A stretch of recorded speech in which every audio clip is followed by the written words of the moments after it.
just remember, amateurs built the ark, professionals built the Titanic.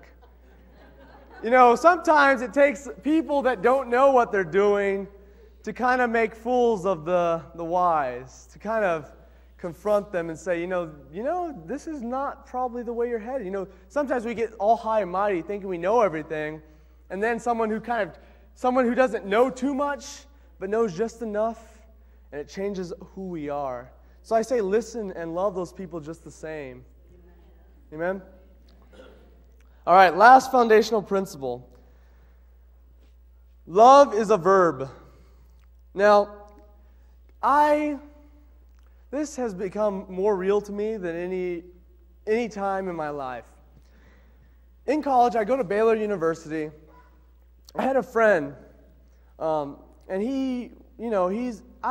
I've kind of seen, he's been depressed for a long, long time. I've kind of seen it through him, and me and all my friends, we've kind of checked him out and see, we're kind of nervous about him. We're going to be living with him. And so we decided to kind of bring him to a restaurant with us and kind of talk about, what he's been going through. We want to help him out. And so we decided to invite him to a restaurant and see what's going on with his life, because we kind of seen that he's deteriorating in grades, he sleeps a lot, he's having signs of lots of depression. And so we kind of just wanted to talk to him, see how, what's wrong, what he'd been going through. And so we pick him up, he comes with us, and, we asked him, so how are you doing? How's life? And he tells us, he just straight out tells us without any remorse, like any question. He says, well, last night I just tried to kill myself. And that was one of those, like, what do you say to something like that? What do you like, and he said it just like that. Like, last night I just tried to kill myself. Almost like it didn't matter. And so we just looked at each other, all of me and my friends, we just kind of stared at each other like, that's not okay, man. There's something wrong. You need help, And he's like, no, I don't think there's any problem with it. I think if I want to go, it's my time. I think I should go. And, we sat down with them and we began to kind of just have a conversation and talk to him. And, we told him all the cliches I think a lot of people would hear. We started saying, you have a lot of things to live for. Only 2% of people are in college in this entire world. Only 2% of people have a college education. You're ahead of a lot of people. You have so much to live for, so much potential.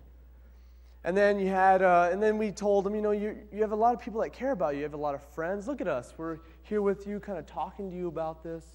We're kind of dealing with, this issue with you. You have a lot of friends.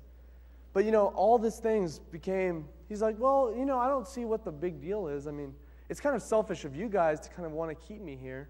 I mean, if I don't want to be here. And so we kind of felt like, how do you help someone like this? How do you kind of change his, ideals? And so the dinner was ending and we weren't getting anywhere. We were just kind of, down, and we didn't want to leave him and him being down like that. So we wanted to leave on a happier note. So we kind of joked around with them and said, well, if you're not afraid of death and you're not afraid of killing yourself, then, anything's open for you. You can do anything you want. You don't have to go to college. You can leave college, go travel, go do something that you want to do with your life, If you're not afraid of death, you could be a daredevil, if you died anyway, you die, but if you made it, you'd be really, you'd make it, you're famous and you're really cool. And, and so if you're not afraid of death, anything's possible. And, I wouldn't recommend this the best way of dealing with a person with suicide, but as friends, we felt that this was kind of a way to kind of cheer him up, kind of show, try to bring life to the situation. And then he said, well, if you're not afraid of death, college, you can, if you're not afraid of dropping out of college, apparently if you're not afraid of death, you can go to the dean, maybe get a water balloon, throw it at him, and you can play practical jokes, or how about, go to Columbia and, drive down to Columbia, see how far you can get to the coast. We started just joking around about things that you would do if you weren't afraid of dying.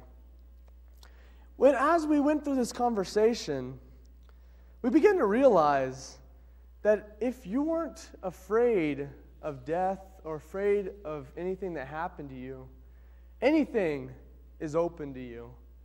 And as us, we began to feel convicted when we were talking to him that if, he can't see the reason what to live for.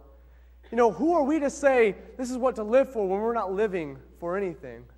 We think that we have it all together, and we're saying, that you can live for something, and he's asking us, what can you live for? We should be showing him something to live for. And so this is when this kind of love is a verb kind of happened. So we decided to talk to him, and I decided to bring up, you're right. If we weren't afraid of the unknown, anything's open for us. If we weren't afraid of taking risks, we can do anything we want. And so I was like, well, I've always had a dream of biking cross country on a bicycle, biking cross country. I decided to do something like that. That would always be fun. As a group, we can kind of get together and, fellowship and learn about each other and just experience life and nature in the United States and see, everything. You get to experience all these different kinds of people, get to different cities and see kind of the beauty of, what God has created. And then the other guy mentioned, he's like, well, we're in Waco. I go to Baylor University, Waco, Central Texas. He's like, well, if you're in Waco, we're not in California, so we can't go across. Why don't we just go straight up? And what's the furthest point up? He says, Anchorage, Alaska. Let's go to Anchorage, Alaska. And so I was like, oh, okay, let's go to Anchorage, Alaska. I was like, all right, let's do this. Little did I know that they were really, really serious about this, And so, we decided, we want to do this. We decided to go on Facebook. Facebook is kind of like MySpace. MySpace is a bunch of social networking on the computer, on the internet. And so we decided to get supporters. We thought, well, if we're going to do this, we need people that will help support us. We need money. We need, funds. We need to be able to do all this kind of stuff. And so, they were running with this thing. And I'm over here in the back like, guys, this is biking pretty far.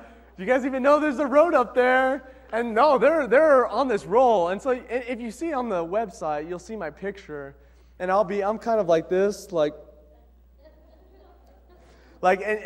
and all the other guys are all smiling and cheering, and I'm over here like, what am I getting myself into, kind of thing. So they put it on Facebook, and they say, if 250,000 people join this group, we're going to bike to Anchorage, Alaska, for suicide prevention.